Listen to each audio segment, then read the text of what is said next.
Israeli terrorists have slaughtered 38 more starving Palestinians in Gaza today.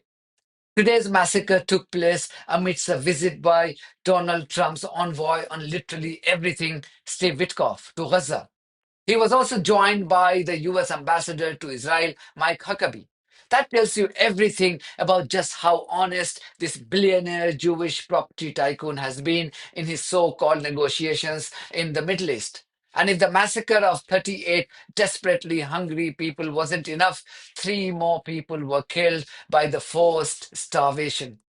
This means that 162 Palestinians have now been killed as a result of the forced starvation by war criminal Benjamin Netanyahu and his genocidal maniac friends from the West in the last few days alone.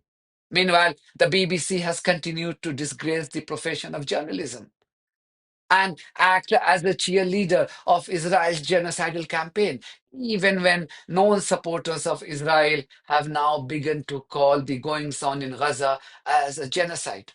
Let's look at these developments in a greater detail. Witkoff, a billionaire American property tycoon, was in Gaza today, along with his Zionist friend Mike Huckabee. You would have expected Israeli terrorists and their American mercenaries from the Gaza Humanitarian Foundation to show a little bit of humanity for a change and not kill starving people who had gathered to collect food. But expecting Israeli terrorists and their friends from the US of humanity is simply an unrealistic proposition.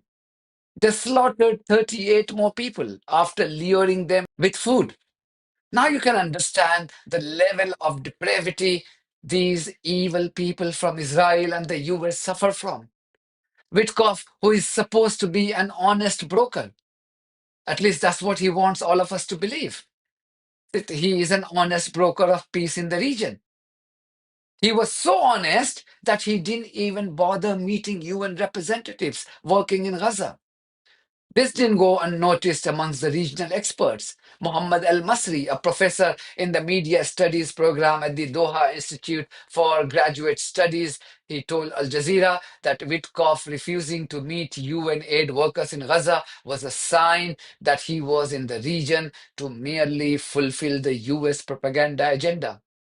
His words, not mine. Al Masri said, and I quote, "This is a classic case of selective exposure. Witkoff and US Ambassador to Israel, Mike Huckabee, want to see what they want to see because they have a pro Israeli propaganda agenda to fulfill. They are obviously not going to meet the UN or look at any of the UN sites because that would undermine their propaganda program. We have seen Israel and the United States work very aggressively to undermine the UN and attack the UN over the past 22 months or so of this genocide." End quote. I wonder how people like Witkoff and Huckabee sleep at night. And the Qatari Prime Minister was proudly describing Witkoff as his friend during his interview with Tucker Carlson not too long ago. Doesn't it explain why the slave rulers from the Gulf countries have behaved in the way that they have on the issue of Gaza? No wonder the plight of starving Palestinians has not moved these corrupt rulers of the Arab countries. They are happy as long as their masters from the US and Israel are happy with them. How did the BBC report today's massacre from Gaza's so-called aid distribution sites? The BBC interviewed a senior functionary from the Human Rights Watch. Bilqis Villa told the BBC that the system of distributing aid by the Gaza Humanitarian Foundation was inherently lethal. What we've been hearing from Palestinian aid seekers who've gone to these Gaza Humanitarian Foundation distribution sites in order to get, the urgently needed food to feed their families is that the entire journey, as they arrive at these sites, as they're held by the Israeli military before they're allowed to enter these sites, and then while they're actually inside the sites, can be deadly. The Israeli military is at the entrance of these sites. All of these sites were selected in terms of location by the military. These are militarized zones in parts of Gaza that have been razed to the ground where military operations are ongoing.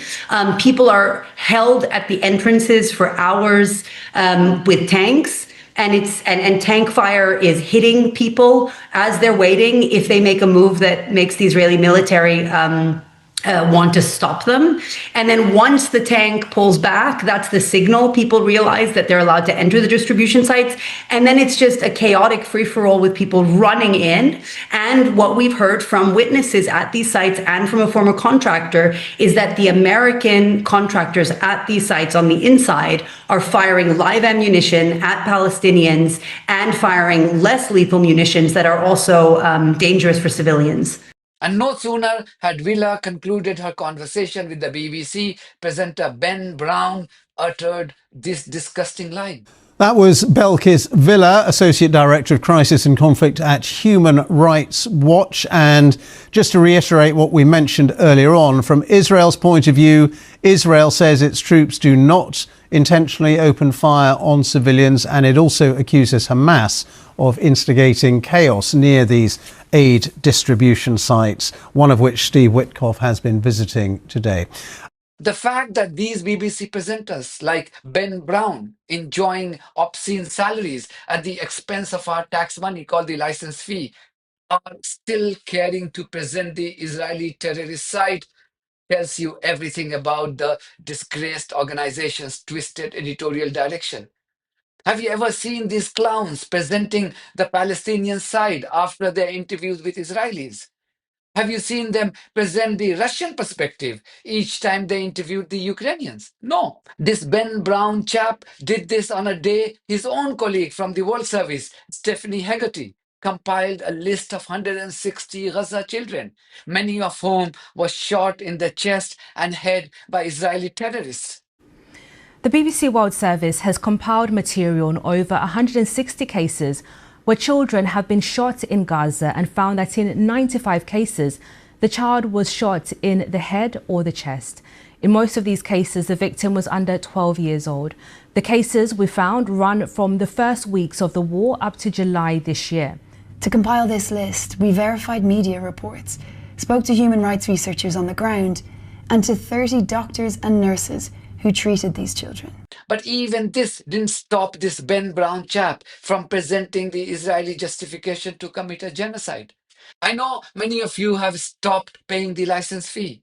I just hope that this rogue organization gets defunded and it is dragged to The Hague someday for its active role that it has played in the ongoing genocide.